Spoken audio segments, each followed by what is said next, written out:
So our most urgent request to the President of the United States and every member of Congress is to give us the right to vote.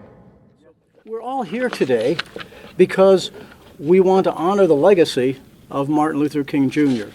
And we thought the best way to do it, with the primary election coming and a big election year, is to work with civic and faith-based organizations to build a powerful enthusiasm around registering and voting. And so that's why we're here. You're going to hear more about Martin Luther King in a minute. I just want to say, remember, this man, Martin Luther King Jr., challenged the status quo. He died because he was willing to challenge the status quo. And we know in this country, voting rights has been a controversy from day one. And even in the last 10 years, it's been very controversial. The constant struggle between those who want to suppress the vote or encourage certain people not to vote and those who want to expand the franchise. We know our work is cut out for us. Even though voting's power, it's cut out for us. Why? One, look at the mayoral election in 1987. 77.5% of the people voted. In the recent mayoral election, just back in April, 42%. Very, very dramatic difference. Or look at, and right now in the state of Illinois, there's roughly 2 million people who are legally able to vote who aren't registered. About 500,000 of that up here in Chicago and the Cook County suburbs. Again, so our work is cut out for us, but we're excited because there are new laws and tools that partly come to us because of people in this room, various organizations, and actually some very good legislators. Just real quickly, some of those tools that now help us. When it comes to registration, you can register online. Very important. Whip out your phone, bam, you're registered. Also, we have something, I won't go into it, but post office updates. It's not just important to get people registered, it's vital to keep them registered. There's a whole series of things which are going to keep tens of thousands of people registered even when they move. Also, we have, if you don't succeed in any of those things, we have election day registration now, where you can both register and vote on election day. When it comes to voting, besides that, we have another tool. If you want to vote by mail, which is an increasingly popular way, you can do that online as well. And that helps us, Lance in the city, myself in the suburbs, because it helps us to get those applications in faster for those people who want to vote mail, or what we used to call absentee. Also, we have expanded early voting. Early voting now goes all the way to the Monday before the election. It's hell for us, but it's great for the public, okay? All the way to the Monday before the election. And finally, I think Jonathan will talk more about this, is remember 17-year-olds who are going to be 18 by the time of the November election. They can actually register and vote in the primary. So there's a lot of good things going on out there. But so with these new tools and with the enthusiasm of people here and many others, we're doing great stuff, here's what we want to do. Honoring Martin Luther King. From the south side of Chicago to the city's north side, along with numerous suburban locations, we're going to hold 8 different voter registration drives throughout the county. That's all in the press release. These are places where people can go if they want to become registrars. If they want to go out and help with this effort. Also, numerous groups, including some of the groups behind you, will hold registration rallies, both on Sunday and on Martin Luther King Jr.'s birthday on Monday, where they'll be both celebrating his life as well as registering people. Also, many churches are participating by having voter registration drives at their churches over the weekend. And finally, there's a lot of other activities going on. I just want to mention a lot of high schools are doing some very exciting things. We know people are frustrated. We know they're angry. We know people have differing views. But we're here, we believe one of the great ways to honor Martin Luther King Jr. Is to understand we can make our society better, our government more accountable if people register and vote. We're here to make the difference. And now, President Preckwinkle. I want to begin by thanking Clerk Orr and all of the good people who are standing with us for their participation and their support for our efforts to expand the franchise.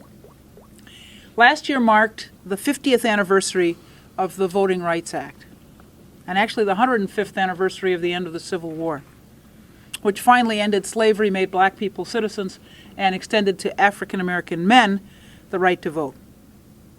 That Voting Rights Act was passed only after a great deal of blood, sweat, and tears had been expended over many lifetimes. Passage of the landmark law was not easy, and it took the political muscle of President Lyndon Johnson finally to secure the votes that were needed. President Johnson said, "The vote is the most powerful instrument ever devised by man for breaking down injustice and destroying the terrible walls which imprison men because they are different from other men." I would add men and women, but the Voting Rights Act helped end generations of voter suppression, much of it violent. So African American men got the right to vote shortly after the end of the Civil War, but for the next 100 years, there were extraordinary efforts on the part of the white community to diminish the power of African American men to vote, not the least of which was lynching. But terrible violence against the African American community to suppress African American voters. Yet today we see a more insidious version of voter suppression rooted in petty regional and racial politics and questionable court decisions. Working on behalf of the right to vote honors the legacy of Martin Luther King and those who selflessly battled the long-established status quo so that others could register and go to the polls. Dr. King didn't hope for change. You know, one of his most famous quotes is, "The arc of the moral universe is long, but it bends toward justice." The arc of the moral universe is long, but it bends toward justice. His idea was not, by the way, that we should sit on the sidelines and watch for the bending of the arc. His idea was that we had to work hard for it ourselves. We had to demand it. We had to work tirelessly to break the systemic racism that deprived generations of this basic right to vote. It's our collective responsibility to honor his legacy, and we can do this by being leaders in our communities, to get our friends and neighbors interested and involved, and by making sure that no one's voice is stilled and that everyone who is eligible to vote is registered to vote. So I applaud everybody who's here today, and I want to thank them for their commitment to this important issue. In particular, I want to thank Clerk Orr and Board of Elections Commissioner Jonathan Swain for ramping up voter registration efforts around the King holiday. Thank you. First, I would like to also thank President Preckwinkle, Clerk Orr, and all the community leaders gathered here today. My name is Jonathan Swain, and I'm the newest commissioner on the Chicago Board of Elections. Chicago has the nation's most successful program in engaging young people. Nearly 4,000 young people work on our polls on Election Day. But Chicago has an estimated 300,000 potential voters who are not yet registered or not registered at their current address. The majority of these people are under the age of 40. When we talk about the need to register voters, the truth is that we're primarily talking about younger voters.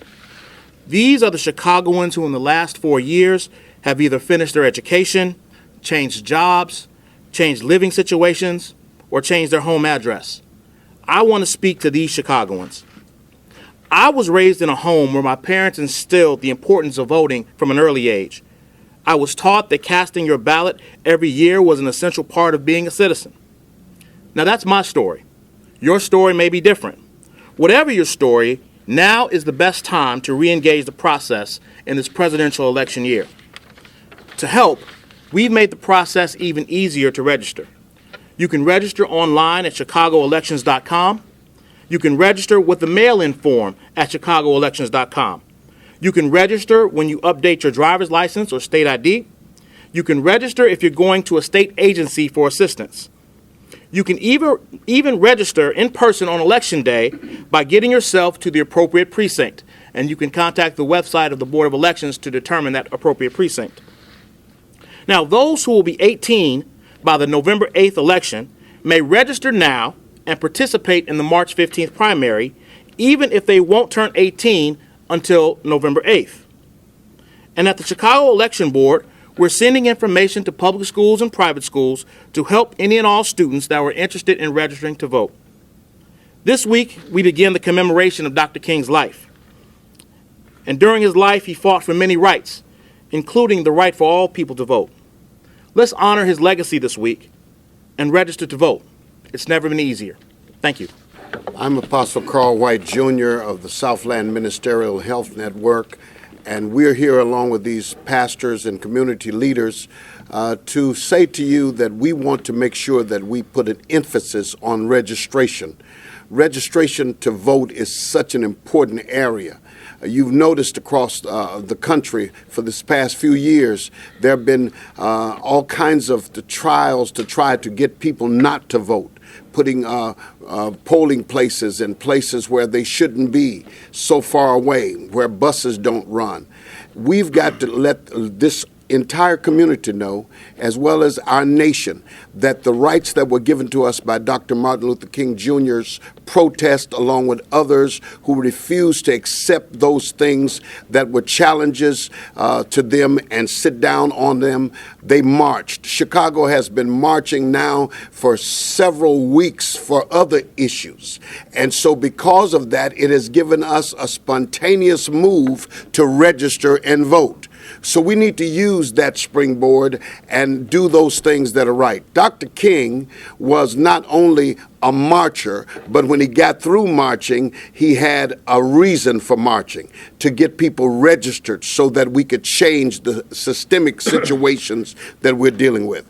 I challenge all of Chicago and those that are going to be 17 and make 18 in time to vote, those churches and church leaders and pastors to come together and to push people to the polls, not just register, but go to the polls and vote. Registration is the upfront move, and that's what I thank our David Orr, our clerk, for, and for all of these who are here representing this group. But I also want us to remember, after we register, we've got to get them to the polls to vote. Registration without voting will not help us. Registration numbers are very important, but voting is the most important thing. So let's make sure we get people registered, take them in your car, make the phone calls that are necessary, do the things that you need to do. If you have to take seniors, if we have to go to the senior citizen homes to register those who've never registered, the young people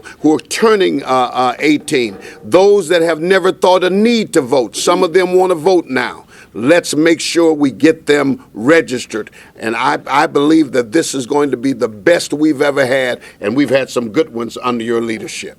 Thank you.